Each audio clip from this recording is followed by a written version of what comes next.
अस्सलाम वालेकुम 10th class. Today our topic of discussion is telescope. Telescope आज हमारा टॉपिक है डिस्कशन का। तो सबसे पहले हम इसको डिफाइन करेंगे। What is telescope? Telescope is an optical instrument which is used to observe distant objects. Distant objects mean दूर के ऑब्जेक्ट्स को देखने के लिए हम टेलीस्कोप को इस्तेमाल करेंगे। ऑप्टिकल इंस्ट्रूमेंट है। Optics light, study of light को बोलते हैं। तो इट मीन्स ये लाइट को यूटिलाइज करते हुए दूर के ऑब्जेक्ट्स को स्टडी करने के लिए, दूर के ऑब्जेक्ट्स को देखने के लिए इस्तेमाल किया जाता है। अब दूर के ऑब्जेक्ट्स मीन डिस्टेंट प्लैनेट्स, ठीक है, डिस्टेंट स्टार्स जो बहुत ज़्यादा डिस्टेंस के ऊपर होते हैं, उनको स्टडी करने के लिए objects using lenses or mirrors, lenses या मिरर्स को यूटिलाइज करते हुए a telescope that uses two converging lens is called refracting telescope. अब इसमें भी हमारे पास two converging lens mean two convex lens को यूटिलाइज किया जाएगा दूर के ऑब्जेक्ट्स को स्टडी करने के लिए, देखने के लिए। And refracting telescope an objective lens forms a real image of distant objects while an eyepiece forms a virtual image that is viewed by the eye। अब हमारे पास एक ऑब्जेक्टिव होगा जो कि डिस्टेंट ऑब्जेक्ट की इमेज बनाएगा, और जो हमारे पास आई पीस लेंस होगा वो इमेज बनाएगा, वर्चुअल इमेज, जो कि हम आंख के जरिए देख सकेंगे। तो रे डायग्राम में बच्चे आप लोग देखेंगे इसमें। अब हमारे पास ऑब्जेक्ट आपको नजर आ रहा है? ऑब्जेक्ट नजर नहीं आएगा क्योंकि दूर से लाइट रेज आ रही हैं। ये लाइट, 3 लाइट रेज आ रही हैं जो कि ये कौन सा ऑब्जेक्टिव लेंस है। ज़रा डिफ्रेंशिएट करें। जो हमने टॉपिक कंपाउंड माइक्रोस्कोप पढ़ा था उसमें पहले हमारे पास कौन सा लेंस होता था?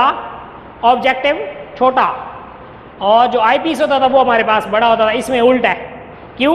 क्योंकि वो माइक्रो ऑब्जेक्ट्स को स्टडी करने के लिए इस्तेमाल की जाती है कंपाउंड माइक्रोस्कोप। अब लेंसेज को रीअरेंज हमने किया है, इट मीन्स ये उसका उल्ट काम करेगी। ये दूर के ऑब्जेक्ट्स को, बड़े प्लैनेट्स को देखने के लिए इस्तेमाल किया जाएगा। तो ये हमारे पास ऑब्जेक्टिव लेंस होगा, ये हमारे पास आई पीस लेंस होगा। It means two converging lens, two convex lens are using. ये हमारे पास 3 रेज ऑफ लाइट आ रही हैं, parallel rate of light rays from distant object, दूर के ऑब्जेक्ट से। When parallel rays from a point on a distant object pass through the objective lens, objective lens से जब पास आउट होती है ये 3 raise, a real image I1 is formed at the focus FO of the objective lens। Objective lens का जो focus होगा उस वहाँ पर उसका इमेज बनेगा जिसको हम क्या कहेंगे? I1। ये हमारे पास I1 इमेज है। ये हमारे पास लाइट रेज रिफ्रैक्ट होकर यहाँ पर दूसरी रे जो कि स्ट्रेट फॉरवर्ड जाएगी undeviated, because it is passing through the optical centre C में से जो लाइट रेज पास आउट होगी वो अनडेविएटेड, बेंड नहीं होगी, स्ट्रेट फॉरवर्ड जाएगी।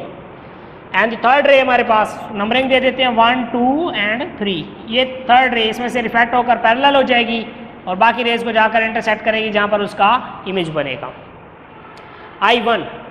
This image acts as an object for eye piece.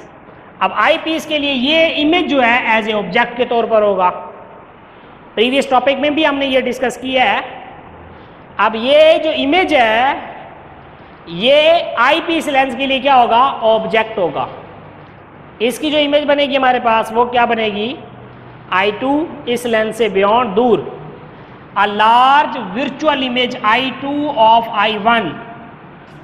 I2 हमारे पास ये है, ये किसकी इमेज है? I1 की, जो कि I2 के हमारे पास लार्जर है, वर्चुअल है और इरेक्ट होगा, क्योंकि कंडीशन वही है image formation by convex lenses कि अगर एक ऑब्जेक्ट F और लेंस के इन बिटवीन होगा तो उसका इमेज उसी साइड पे बनेगा और वर्चुअल ऑब्जेक्ट इमेज होगा और लार्जर देन दी ऑब्जेक्ट होगा, ऑब्जेक्ट से भी लार्जर। तो ये देखिए हमारे पास ये है आई पीस के हवाले से ये ऑब्जेक्ट है, तो इसका इमेज कितना बन रहा है? लार्जर इमेज बन रहा है, तो बड़ा इमेज हमें नजर आएगा इसका। I2 of I1 is formed by the eye piece at the large distance from the objective lens. Objective lens से लार्ज डिस्टेंस के ऊपर इमेज बनेगा I2। अगेन मैं इसको रिपीट करने लगा हूं। कि लाइट रेज जो 3 लाइट रेज हैं इस कन्वेक्स लेंस कन्वर्जिंग लेंस जिसको हमने ऑब्जेक्टिव लेंस कहा है, ऑब्जेक्ट कहाँ पे है, ऑब्जेक्ट हमारा दूर है, डिस्टेंट ऑब्जेक्ट है, एक प्लेनेट का डिस्टेंस है। तीनों लाइट रेज सिंगल पॉइंट के ऊपर जहां पर मीट करेंगी वहां पर उस ऑब्जेक्ट का इमेज बनेगा जिसको हमने I1 के साथ रिप्रेजेंट किया हुआ है, I1। अब ये I1 जो हमारे पास है ये आई पीस के लिए क्या होगा, ऑब्जेक्ट होगा, और इसका जो फाइनल इमेज बनेगा ऑब्जेक्टिव लेंस से बियॉन्ड बनेगा I2। अब हमारे पास इसकी मैग्निफिकेशन है, मैग्निफिकेशन ऑफ टेलीस्कोप, वो हम सिंपली इनकी फोकल लेंथ की रेशो लेंगे, m is equal to focal length of objective lens focal length of eye piece lens. इसका यूनिट क्यों नहीं है, मैग्निफिकेशन का यूनिट क्या होगा, no unit, because it is the simply ratio between 2 similar quantities. जब सिमिलर क्वांटिटीज के दरमियान रेशो आ जाती है तो उसका यूनिट नहीं होता। तो ये आज हमने टॉपिक डिस्कस किया है टेलीस्कोप। इंशाल्लाह फर्दर हम नेक्स्ट लेक्चर में नेक्स्ट टॉपिक डिस्कस करेंगे। अल्लाह हाफिज़।